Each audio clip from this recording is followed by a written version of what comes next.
आज मंत्रिमंडळामध्ये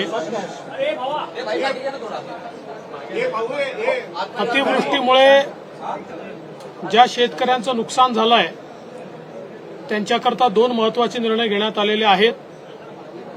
विशेषतः विदर्भाच्या भागामध्ये 2 हेक्टरपेक्षा जास्त लँड होल्डिंग असल्यामुळे मराठवाड्याच्या बऱ्याच भागामध्ये त्यांना कुठलीच मदत त्या ठिकाणी मिळत नव्हती आणि म्हणून 2 हेक्टरचा निकष 3 हेक्टरपर्यंत वाढवण्याचा निर्णय हा मंत्रिमंडळाने घेतलेला आहे। त्यामुळे आता ज्यांचं नुकसान झालंय अशा जवळजवळ सर्व शेतकऱ्यांना यामध्ये फायदा मिळणार आहे। ज्यांची जमीन खरडून गेली आहे त्यातही 2 हेक्टरपेक्षा जास्त ज्यांच्याकडे जमीन आहे त्यांची जमीन खरडून गेली तर त्यांना कुठली मदत मिळत नव्हती, पण आता जमीन लँड होल्डिंग किती मोठं असलं तरीही 2 हेक्टरपर्यंत खरडून गेलेल्या जमिनीचा मोबदला त्यांना देण्यात येईल अशा प्रकारचा निर्णय देखील झालाय।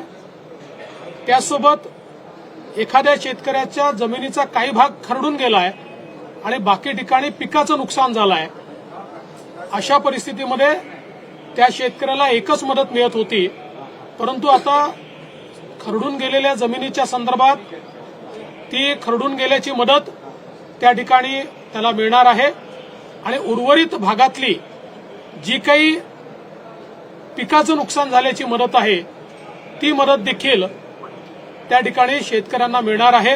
त्यामुळे मोठ्या प्रमाणात विदर्भ मराठवाड्यातल्या शेतकऱ्यांना याचा फायदा मिळेल आणि अतिवृष्टीमुळे ज्या भागामध्ये शेतकऱ्यांचं मोठं नुकसान झालंय त्यांना या नियमात शिथिलता दिल्यामुळे फायदा मिळेल। आपल्याला कल्पनाच आहे की मराठा आरक्षणाच्या संदर्भात जे काही आंदोलन चाललेलं आहे त्या संदर्भात राज्य सरकार सकारात्मकतेने पाऊल उचलत आहे। माननीय मुख्यमंत्री यांनी स्वतः आरक्षणाच्या संदर्भातलं कमिटमेंट हे दिलेलं आहे आणि त्यानुसार राज्य सरकार मराठा समाजाला आरक्षण देण्याच्या संदर्भात पूर्णपणे कमिटेड आहे।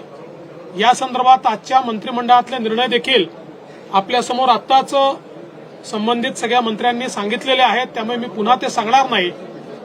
पण याचवेळी काही लोक या आंदोलनाचा फायदा घेऊन हिंसा करण्याचा प्रयत्न करतायत आणि विशेषतः ज्या प्रकारे काल बीडमध्ये काही लोकांनी त्या ठिकाणी लोकप्रतिनिधींचे घरं जाळ, काही विशिष्ट समाजाच्या लोकांना टार्गेट कर, काही लोकांचे हॉटेल दवाखाने जाळ, प्रतिष्ठानं जाळ, अशा प्रकारचं जी कारवाई केली आहे ही कारवाई अत्यंत चुकीची आहे।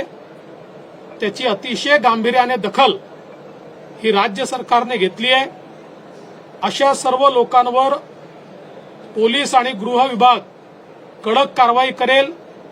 विशेषतः लोक घरात असताना घरं जाळण्याचा जो प्रयत्न झालेला आहे त्याचे सगळे व्हिडिओ फुटेजेस मिळालेले आहेत। 50-55 लोक आयडेंटिफाय झाले आहेत, उर्वरित लोकांना आयडेंटिफाय करण्यात येत आहे। या सगळ्या लोकांना त्या ठिकाणी पोलीस 307च्या अंतर्गत जीवे मारण्याचा प्रयत्न केला याच्या अंतर्गत त्यांच्यावर कारवाई करणार आहेत। अशा प्रकारे कोणाला मारून टाकण्याचा प्रयत्न, कोणाची प्रॉपर्टी जाळण्याचा प्रयत्न हा जर होत असेल तर मला असं वाटतं की पोलीस बघ्याची भूमिका त्या ठिकाणी घेणार नाहीत आणि म्हणून अतिशय कडक अशा प्रकारची कारवाई या संदर्भात करण्यात येणार आहे। जिथे शांततापूर्ण आंदोलनं चाललेली आहेत त्याच्यावर कुठलीही कारवाई करण्यात येणार नाही।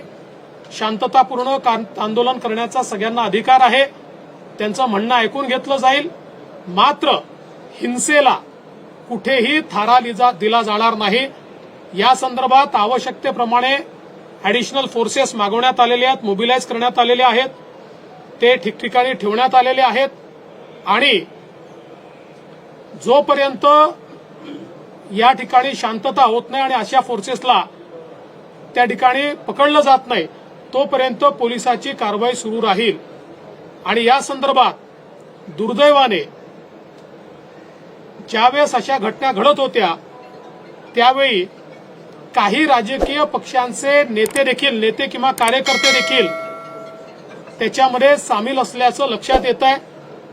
त्याचे व्हिडिओ फुटेजेस एसर्टन झाल्यानंतर त्याची माहिती देखील आपल्याला पुरवण्यात येईल। देखिए, कल जिस प्रकार की घटना बीड़ में हुई है इसका समर्थन नहीं किया जा सकता।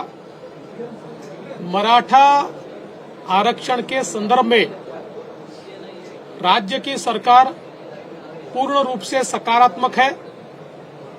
कुछ निर्णय आज भी मंत्रिमंडल ने लिए हैं। लॉन्ग टर्म में इस प्रश्न को छुड़ाने के लिए सुप्रीम कोर्ट की क्यूरेटिव पिटीशन भी अभी मेंशन की गई है और सुप्रीम कोर्ट उसको सुनने वाला है। ऐसे समय कुछ लोग जानबूझकर हिंसा फैलाने का जो प्रयास कर रहे हैं, ऐसी हिंसा को बर्दाश्त नहीं किया जाएगा। उनके ऊपर कार्रवाई होगी। कई लोगों को आइडेंटिफाई किया गया है। सारे सीसीटीवी फुटेजेस हमको मिले हैं। इनमें जो लोग दिखाई पड़ रहे हैं उन्होंने सीधे सीधे लोगों को जिंदा जलाने का प्रयास किया है। ऐसे समय उनके ऊपर 307 की धारा के तहत व्यक्तियों को जान से मारने की कोशिश करना, इस प्रकार की कार्रवाई की जाएगी। जो शांति के साथ आंदोलन कर रहे हैं उनको आंदोलन करने दिया जाए। विशेष अधिवेशन बोलवण्यासंदर्भात आज काही चर्चा झाली आहे का? दुसरं महत्त्वाचं, काही ओबीसी नेते तुमच्याकडे काल आलेले होते, त्यांची अपेक्षा होती की सिक्युरिटी प्रोव्हाइड करण्यात यावी। काल तुम्ही त्याचा पण आढावा घेतला। असं आहे की ज्या ठिकाणी ओबीसी नेत्यांना धमक्या आलेल्या आहेत किंवा इन्सिक्युरिटी वाटते आहे अशा ठिकाणी पोलिसांना सांगितलेलं आहे की या धमक्या गांभीर्याने घेतल्या पाहिजेत आणि त्याच्यावर योग्य ती कारवाई केली पाहिजे।